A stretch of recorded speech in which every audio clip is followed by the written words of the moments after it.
ഇപ്പൊ നാട്ടിലെ പ്രധാനപ്പെട്ട ചർച്ചാ വിഷയം എന്ന് പറയുന്നത് അയോധ്യയിലെ രാമക്ഷേത്രത്തിലെ തട്ടിപ്പ്.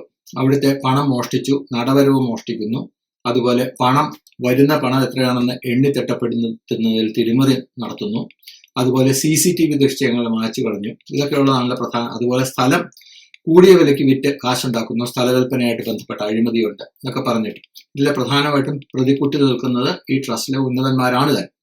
പിന്നെ നമ്മുടെ നാട്ടിലെ ഈ മതേതര പുരോഗമന മാധ്യമങ്ങളെ സംബന്ധിച്ച് ഇത് വളരെ സന്തോഷമുള്ള ഒരു കാര്യമാണ്. അല്ലെങ്കിൽ അവർക്കെന്തോ ചാകര വന്നതുപോലെ. കാരണം ഇതിന്റെ പേരിൽ നരേന്ദ്രമോദിയെ ചീത്ത വിളിക്കാം, യോഗി ആദിത്യനാഥിനെ ചീത്ത വിളിക്കാം, സംഘപരിവാറിനെ ചീത്ത വിളിക്കാം, എല്ലാം നടത്താം.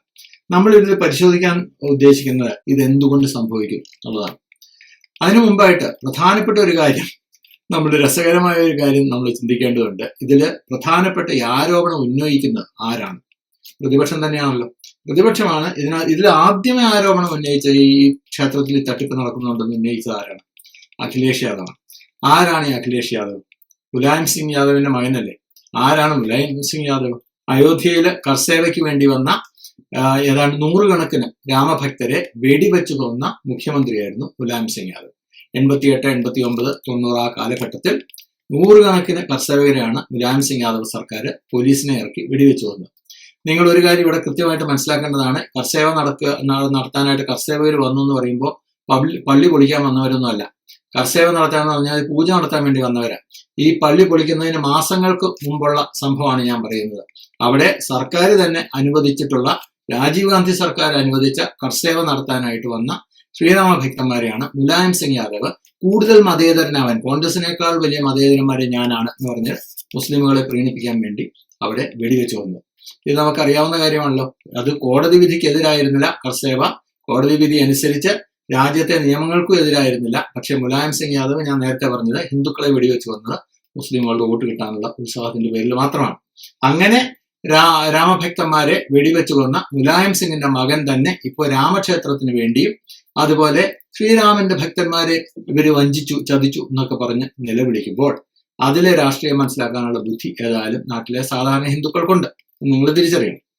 അപ്പോ ഈ രാഷ്ട്രീയമെല്ലാം കഴിഞ്ഞു ഇനി നമ്മൾ പറയേണ്ടത് ചില ശീലങ്ങളെ പറ്റിയാണ്. നമ്മുടെ നാട്ടിലെ ചില നാട്ടുനടപ്പുണ്ട്. ഈ മോഷണം എന്ന് പറയുന്നത് പണ്ടേ നമ്മുടെ നാട്ടിലുള്ള ഒരു നാട്ടുനടപ്പാണ്, അല്ലെ? അവസരം കിട്ടിയ കക്കുക, മോഷ്ടിക്കുക എന്നുള്ളത് നമ്മുടെ നാട്ടിലെ സാധാരണ ഒരു നാട്ടുനടപ്പാണ്. എന്റെ ചെറുപ്പത്തിലൊക്കെ എനിക്ക് ഓർമ്മയുണ്ട്, അന്ന് ഈ വലിയ ട്രക്കുകളോ കാര്യങ്ങളോ ഒന്നുമില്ല. സാധനങ്ങളൊക്കെ കൊണ്ടുവരാനായിട്ട് ഈ കാളവണ്ടി ധാരാളമായിട്ടുള്ള ഒരു സമയമാണ്. അപ്പൊ സാധനങ്ങളൊക്കെ കൊണ്ടുവന്ന കാളവണ്ടിയിൽ. അപ്പൊ ഈ വീടിന്റെ മുന്നിലൂടെ കാളവണ്ടി പോയി കഴിയുമ്പോൾ കാള അവിടെ ഇവിടെയൊക്കെ ചാണകം ഇട്ട് വയ്ക്കുമല്ലോ. കാള അങ്ങ് നീങ്ങിക്കഴിഞ്ഞു കഴിഞ്ഞാൽ കണ്ണടച്ച് തുറക്കുമ്പോഴേക്കും ചാണകമല്ല ഓരോരുത്തരുടെ വീട്ടിലെത്തും. ചെടിക്ക് വളമായിട്ട് ഇതിന് തെങ്ങിന്റെ ചോട്ടിലിടാനൊക്കെ പറഞ്ഞു. കാരണം ഫ്രീ ആയിട്ട് കിട്ടുന്ന സാധനമല്ലേ. ഇത് കഴിഞ്ഞ് വർഷം 10, 40, 50 കഴിഞ്ഞെങ്കിലും കാളയെ മാറിയിട്ടുള്ളൂ, കാളവണ്ടിയെ മാറിയിട്ടുള്ളൂ. പക്ഷേ ഈ മോഷണം അല്ലെങ്കിൽ വെറുതെ കിട്ടുന്നത് എടുത്ത് വീട്ടിൽ കൊണ്ടുവച്ച് കഴിഞ്ഞാൽ അവർ വല്ലാത്തൊരു സമാധാനം, ആ ഒരു ശീലം ആളുകൾക്ക് മാറിയിട്ടില്ല. അതൊരു നാട്ടു നടപ്പിന്റെ പ്രശ്നമാണ്. അപ്പോ ഇത് ഭാരതത്തിലെ ആളുകളുടെ മാത്രമല്ല, ഭാരതത്തിലേക്ക് വന്ന ആളുകളുടെ കാര്യത്തിലും ഈ മോഷണത്തിന്റെ ഒരു സ്വഭാവം കാണാൻ സാധിക്കും. നിങ്ങൾ നോക്കൂ, ഭാരതത്തിലേക്ക് കടന്നു കയറി ഈ നാടിനെ മുടിപ്പിച്ച എല്ലാ അധിനിവേശക്കാരും, അതിപ്പോ ഗസ്നി മുതൽ ഗോറി മുതൽ ഇങ്ങോട്ട് ബ്രിട്ടീഷുകാർ വരെയുള്ള എല്ലാ അധിനിവേശക്കാരും ഇവിടെ വന്നത് ഭാരതത്തിന് നന്മ ഉണ്ടാക്കാനോ ഒന്നുമല്ല. അവര് ഭാരതത്തെ കട്ടുമുടിച്ച് അവരുടെ നാട്ടിലേക്ക് ഉള്ള സ്വത്ത് മുഴുവൻ കൊണ്ടുപോകാൻ വേണ്ടിയിട്ടാണ്, മോഷ്ടിക്കാൻ വേണ്ടിയിട്ടാണ്. ഞാൻ ഒരു കാര്യം ചോദിക്കട്ടെ, ഈ ഗസ്നി അഫ്ഗാനിസ്ഥാനിലെ എത്ര മസ്ജിദുകളിൽ നിന്ന് മോഷണം നടത്തി? അങ്ങനെ ഒരു ചരിത്രം നിങ്ങൾ കേട്ടിട്ടുണ്ട്. ഇന്ത്യയെ 17 തവണയാണ് ഗസ്നി ആക്രമിച്ചത്. അതിൽ മഹാഭൂരിപക്ഷം സമയം സോമനാഥ ക്ഷേത്രത്തിലെ പണം, എന്ന് വെച്ച് കഴിഞ്ഞാൽ സോമനാഥ ക്ഷേത്രത്തിലെ അനിയന്ത്രിതമായിട്ടുള്ള സ്വത്ത് മുഴുവൻ കൊള്ളയടിച്ചുകൊണ്ട് പോകാൻ വേണ്ടിയിട്ടാണ് ഗസ്നി വന്നത്. ഓരോ തവണയും വരും, കൊള്ളയടിച്ചുകൊണ്ട് പോകും, അല്ലെ? അഫ്ഗാനിസ്ഥാനിലെ മസ്ജിദ് ഒന്നും ഗസ്നി കൊള്ളയടിച്ചിരുന്നില്ല. ഗോറി ഇന്ത്യയിലേക്ക് ഇവിടെ വന്ന് കൊള്ളയടിച്ചുകൊണ്ട് പോകാനല്ലേ. പക്ഷെ പേർഷ്യയിലെ ഏതെങ്കിലും ഒരു മസ്ജിദ് കൊള്ളയടിച്ചതായിട്ട് നിങ്ങൾ കേട്ടിട്ടുണ്ടോ? ബ്രിട്ടീഷുകാർ ബ്രിട്ടനിൽ എന്തെങ്കിലും കൊള്ളയടിച്ചതായിട്ട് കേട്ടില്ല. അവരും ഇന്ത്യയിൽ വന്നിട്ടാണ് കൊള്ളയടിച്ചത്. ഇനി നിങ്ങൾ ചരിത്രമൊക്കെ അങ്ങ് വിട്ടേക്കും, അതൊക്കെ പണ്ട് നടന്ന കാര്യങ്ങളാണെന്ന് വെക്കാം. ഇപ്പൊ എന്താ നടക്കുന്നത് ഈ ലോകം മുഴുവൻ? ഈ അമേരിക്കയിൽ എത്രയോ ക്ഷേത്രങ്ങളുണ്ട്, എത്രയോ ചർച്ചുകളുണ്ട്, അല്ലെ? അമേരിക്കയിൽ മാത്രമല്ല, പാശ്ചാത്യ രാജ്യങ്ങളിൽ, ഇവിടെ കാനഡയിലും ജർമ്മനിയിലും ഓസ്ട്രേലിയയിലും എല്ലാം ഉണ്ട്. ഈ പള്ളികളും ഉണ്ട്, ക്ഷേത്രങ്ങളും എല്ലാം ഉണ്ട്. എവിടെയെങ്കിലും ആരെങ്കിലും കയറി കൊള്ളയടിച്ചതായിട്ട് നിങ്ങൾ കേട്ടിട്ടുണ്ടോ? ഗൾഫ് രാജ്യങ്ങളിൽ എത്രയോ മസ്ജിദുകളുണ്ട്, വലിയ വലിയ മസ്ജിദുകളുണ്ട്. അവിടെയെങ്കിലും ആരെങ്കിലും കൊള്ളയടിക്കാറുണ്ടോ? ഇല്ല. ഈ ചൈനയിലും ജപ്പാനിലും കൊറിയയിലും ഒക്കെ ഉള്ള ബുദ്ധിസ്റ്റ് ക്ഷേത്രങ്ങളുണ്ടല്ലോ, ബുദ്ധവിഹാരങ്ങളോ എന്താ പറയുന്നത് എനിക്കറിയില്ല, അവിടെയും ആരും കൊള്ളയടിക്കുന്നില്ല. എന്തിനാ ഞാൻ പറയുന്ന ഈ അമേരിക്കയിലായാലും ഗൾഫിലായാലും ഇപ്പൊ എത്രയോ ക്ഷേത്രങ്ങളുണ്ട്. നമ്മളിപ്പോ ക്ഷേത്രങ്ങളിലെ കാര്യങ്ങൾ മാത്രമാണ് പറയുന്നതെങ്കിൽ അവിടെ ഒന്നും ആരും കൊള്ളയടിക്കുന്നത്, ഈ ഭഗവാനെ കൊള്ളയടിക്കുക എന്നുള്ള ഈ കലാപരിപാടി ഇന്ത്യയിൽ മാത്രം നടക്കുന്ന ഒരു കാര്യമാണ്. ഇത് ഹിന്ദുക്കളുടെ കാര്യം മാത്രമല്ല കേട്ടോ, നമ്മുടെ കത്തോലിക്ക സഭയുടെ പള്ളികളിൽ ആയിട്ടും എത്രയോ തിരുമറികൾ നമ്മൾ കേൾക്കുന്നു. അതുപോലെ മസ്ജിദുമായിട്ട് ബന്ധപ്പെട്ട, വഖഫുമായിട്ട് ബന്ധപ്പെട്ട എത്രയോ ഭൂമി പലരും അനധികൃതമായിട്ട് കൈവയ്ക്കുന്നു, അവര് ക്രയവിക്രയം നടത്തുന്നു. നമ്മളിപ്പോ ഫറൂഖ് കോളേജിന്റെ കാര്യം നമ്മൾ പറഞ്ഞുകൊണ്ടിരിക്കുക, മുനമ്പം, അത് തന്നെയല്ലായിരുന്നു വിഷയം. ഈ വഖഫായിട്ട് കിട്ടിയ സ്വത്ത് വിറ്റ് കാശാക്കി എന്നുള്ളതാണ് വിഷയം. അപ്പൊ ഇതെല്ലാം ഇന്ത്യയിൽ ഇത് സർവ്വസാധാരണമാണെന്നാണ് ഞാൻ പറയുന്നത്. അപ്പോ ഇതിനി എന്തുകൊണ്ട് സംഭവിക്കുന്നു എന്നുള്ള കാര്യം നിങ്ങൾ മനസ്സിലാക്കേണ്ടതുണ്ട്. ഞാൻ അതിനുള്ള ഉത്തരം വളരെ ലളിതമായിട്ട് ഞാൻ നിങ്ങൾക്ക് പറഞ്ഞുതരാം. എന്താന്ന് വെച്ച് കഴിഞ്ഞാൽ, ഈ ക്ഷേത്രങ്ങളുടെ കാര്യം മാത്രം നമ്മളിപ്പോൾ എടുക്കാം. ഇപ്പൊ അയോധ്യയിലെ കാര്യമാണല്ലോ പറയുന്നത്. ക്ഷേത്രങ്ങളിൽ പോകുന്ന ആളുകൾ 2 തരക്കാരുണ്ട്. അതൊന്നാമത് ദൈവവിശ്വാസികളാണ്. അവര് കൊള്ളയടിക്കാനൊന്നും പോവില്ല, കാരണം അവര് ഭഗവാനോട് പ്രാർത്ഥിക്കാനായിട്ടാണ് വരുന്നത്. അവർക്ക് ദൈവത്തെ ഭയമുണ്ട്, അതുകൊണ്ട് അവർ കൊള്ളയടിക്കില്ല. ഇനി രണ്ടാമത്തെ കൂട്ടരാരാണ്? അവര് ദൈവവിശ്വാസികളൊന്നുമല്ല, അവര് ക്ഷേത്രത്തിൽ പോകുന്ന ഭഗവാനെ കാണാനൊന്നുമല്ല, അവര് പോകുന്ന കൊള്ളയടിക്കാൻ വേണ്ടി. ഇവർക്ക് ദൈവത്തിന് ഭയമില്ല, പിന്നെ ഇവർക്ക് ആരെയാണ് ഭയം? ഏതൊരു കള്ളനും കൊള്ളക്കാരനും ഭയപ്പെടുന്നത് എന്തിനാണോ അതിനെ തന്നെയാണ് ഇവർക്ക് ഭയം. അതാണ് രാജ്യത്തെ നിയമം, അതുപോലെ നിയമപ്രകാരമുള്ള ശിക്ഷാവിധികൾ. ഇതിനെയാണ് ഈ കള്ളന്മാര് ഭയക്കുന്നത്. അപ്പോ കള്ളന്മാർക്ക് ദൈവഭയമില്ല, അവർക്ക് ശ്രീരാമനെയും ഭയമില്ല. അവർക്ക് ഭയം ഈ രാജ്യത്തെ നിയമത്തെയും അതുപോലെ ഇവിടുത്തെ ശിക്ഷാവിധികളെയാണ്. അപ്പൊ അവരെ കൈകാര്യം ചെയ്യേണ്ടത് ദൈവമല്ല, നിയമമാണെന്നാണ് ഞാൻ പറഞ്ഞു വരുന്നത്. ഈ നിയമം നടക്കേണ്ട രീതിയിൽ തന്നെ നടപ്പിലാക്കുന്നു എന്നുള്ളത് കൊണ്ടാണ് അമേരിക്കയിലെ ക്ഷേത്രങ്ങളിൽ തട്ടിപ്പ് നടക്കാത്തത്. അബുദാബിയിലെ വലിയ ക്ഷേത്രമുണ്ട്, അവിടെ 5 പൈസ ആരും കൊള്ളയടിക്കാത്തതിന്റെ എല്ലാം കാരണം ആ രാജ്യങ്ങളിലെ നിയമം വളരെ ശക്തമാണ്, ശിക്ഷ വളരെ ശക്തമാണ്. യാതൊരു വിട്ടുവീഴ്ചയില്ല, മുഖം നോക്കാതെ അവർ ശിക്ഷിക്കും. പക്ഷേ ഇന്ത്യയിലെ കൊള്ള സുലഭമായി നടക്കുന്നതിനുള്ള കാരണം ഇവിടെ നിയമമേ ഉള്ളൂ, ശിക്ഷയില്ല എന്നുള്ളതാണ്.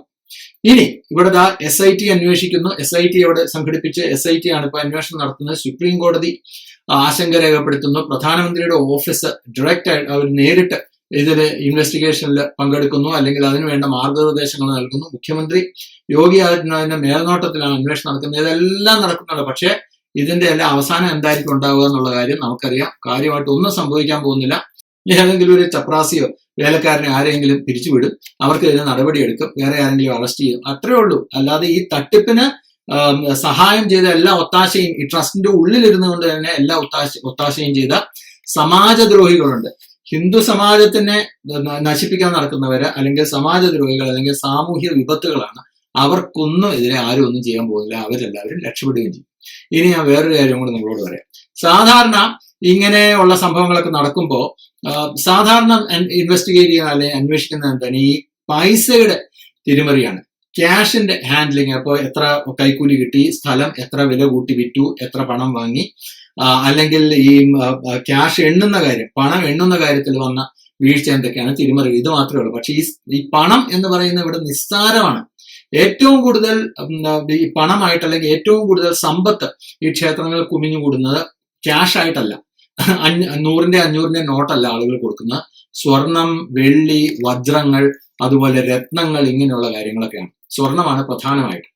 ഈ ക്ഷേത്രത്തിന്റെ പൂജയായിട്ട് ബന്ധപ്പെട്ട് തന്നെ എത്രയോ കിലോ ഇഷ്ടികകൾ ഈ ക്ഷേത്രം ഉദ്ഘാടനം ചെയ്തല്ലോ, ക്ഷേത്രത്തിന്റെ തറക്കല്ലിടല്. അപ്പൊ അതുമായിട്ട് ബന്ധപ്പെട്ട എത്രയോ ഇഷ്ടികകൾ, സ്വർണം പൂശിയത്, വെള്ളി കൊണ്ടുള്ള ഇഷ്ടിക, നമ്മുടെ പ്രിയങ്ക ഗാന്ധിയൊക്കെ വെള്ളി കൊണ്ടുള്ള ഇഷ്ടിക കൊടുത്ത ആളുകളാണ്. അതുപോലെ ഈ വജ്രങ്ങൾ പതിച്ച ഇഷ്ടിക, അങ്ങനെ എത്രയോ ഇഷ്ടികകൾ തന്നെ. അതെനിക്ക് തോന്നുന്നത് കിലോ കണക്കിനൊന്നും അല്ല, ടണ്ണോ അല്ലെങ്കിൽ ക്വിന്റലോ ആയിട്ട് വേണം തൂക്കാനായിട്ട്. അത്രമാത്രമാണ്. ഈ വടക്കേ ഇന്ത്യയിൽ ധാരാളം ബിസിനസ് കച്ചവടക്കാരുണ്ടല്ലോ, ഈ അഗർവാൾ, ഗുപ്ത, ജവേരി, പിന്നെ ആരാണ്, പട്ടേൽ, ജെയിൻ എന്നൊക്കെ പറഞ്ഞ്, മേത്ത, ഈ മാർവാടികൾ, അവര് എണ്ണി നോക്കിയിട്ടൊന്നും അല്ല അവർ കൊടുക്കുന്ന ഞാൻ നേരത്തെ പറഞ്ഞ ക്വിന്റൽ കണക്കിനൊക്കെയാണ് ക്ഷേത്രങ്ങളിൽ കൊണ്ടുപോയി ഇത് കൊടുക്കുന്നത്. അപ്പോൾ ഇതിലെല്ലാം എത്രമാത്രം കൊള്ളയടിക്കപ്പെട്ടിട്ടുണ്ടാവും എന്നുള്ള കാര്യം നിങ്ങൾ മാത്രം ചിന്തിച്ചാൽ മതി. കാരണം എത്ര കിട്ടിയെന്നുള്ളതിനൊന്നും കണക്കില്ലല്ലോ, എണ്ണിയൊന്നും അല്ല എടുക്കുന്നത്. എത്ര കിട്ടി എന്നുള്ളതിനും കണക്കില്ല, എത്ര മുക്കി എന്നുള്ളതിനും കണക്കില്ല. ഇതാണ് പ്രധാനം. അപ്പോ ഞാൻ പറയുന്നത്, സർക്കാർ ആദ്യമായിട്ട് ചെയ്യേണ്ടത് നിയമങ്ങൾ മാറ്റിയെഴുതുക. ഇപ്പോഴത്തെ നിയമങ്ങളോടൊന്നും കാര്യമില്ല. ക്ഷേത്രങ്ങളിലെ സ്വത്തുക്കൾ മോഷ്ടിച്ചു കഴിഞ്ഞാൽ അത് UAPAയുടെ പരിധിയിൽ വരുന്ന കുറ്റമായിട്ട് അങ്ങ് പ്രഖ്യാപിക്കുക. UAPA പരിധിയിൽ വരുന്ന കുറ്റങ്ങളുണ്ടല്ലോ, ഇപ്പൊ രാജ്യസുരക്ഷയ്ക്ക് ഭീഷണിയാവുന്ന കാര്യങ്ങൾ, കുറ്റകൃത്യങ്ങളൊക്കെ, അത് മാറ്റി എഴുതിയിട്ട് ഈ ക്ഷേത്രങ്ങളുടെ പണം കൊള്ളയടിക്കുന്ന UAPA പരിധിയിൽ വരും എന്നാക്കുക. ഇതിലിപ്പോ തൽക്കാലം ഉള്ളത് ഇസ്ലാമിക തീവ്രവാദവും അതുപോലെ ക്രിസ്ത്യൻ മിഷണറിമാരുടെയും മതം മാറ്റ ഭീകരതയും. ഇത് മാത്രം പോരാ, ക്ഷേത്രങ്ങൾ കൊള്ളയടിക്കുന്ന ഹിന്ദുക്കൾക്കിടയിലുള്ള കൊള്ളക്കാരെ കൂട്ടാനുള്ള വ്യവസ്ഥയും UAPA വേണം എന്നുള്ളതാണ് ഞാൻ പറയുന്നത്. ഇത് മുസ്ലിമുകൾക്കും ക്രിസ്ത്യാനികൾക്കും മാത്രം പോരാ. ഈ ഹിന്ദു സമാജത്തിനെ നശിപ്പിക്കാനായിട്ട് ഹിന്ദുക്കളുടെ വേഷം കെട്ടി വരുന്നവര്, അവര് UAPA ഈ രീതിയിൽ പണം മോഷ്ടിച്ചുകൊണ്ട് പോരുന്നത്, അതും ഈ UAPA പരിധിയിൽ വരാം. കാരണം ഇത് UAPA ഇതെങ്ങനെയാണ് രാജ്യസുരക്ഷയ്ക്ക് ഭീഷണിയാവുന്നത് എന്ന് ചോദിച്ചു കഴിഞ്ഞാൽ ഞാൻ പറഞ്ഞു തരാം. ഹിന്ദു ക്ഷേത്രങ്ങൾ എന്ന് പറയുന്ന ഭാരത സംസ്കാരത്തിന്റെ ആസ്ഥാന മന്ദിരങ്ങളാണ് എന്ന് ഞാൻ പറയും. ഹിന്ദു സംസ്കാരത്തിന്റെ ഭാഗമാണല്ലോ ഈ ക്ഷേത്രങ്ങൾ. അപ്പൊ അതിനെ കൊള്ളയടിക്കുക എന്ന് വെച്ച് കഴിഞ്ഞാൽ ഈ രാജ്യത്തിനെതിരായിട്ടുള്ള ഒരു കുറ്റകൃത്യമാണ്, രാജ്യത്തിനെതിരായിട്ടുള്ള പ്രവൃത്തിയാണ്.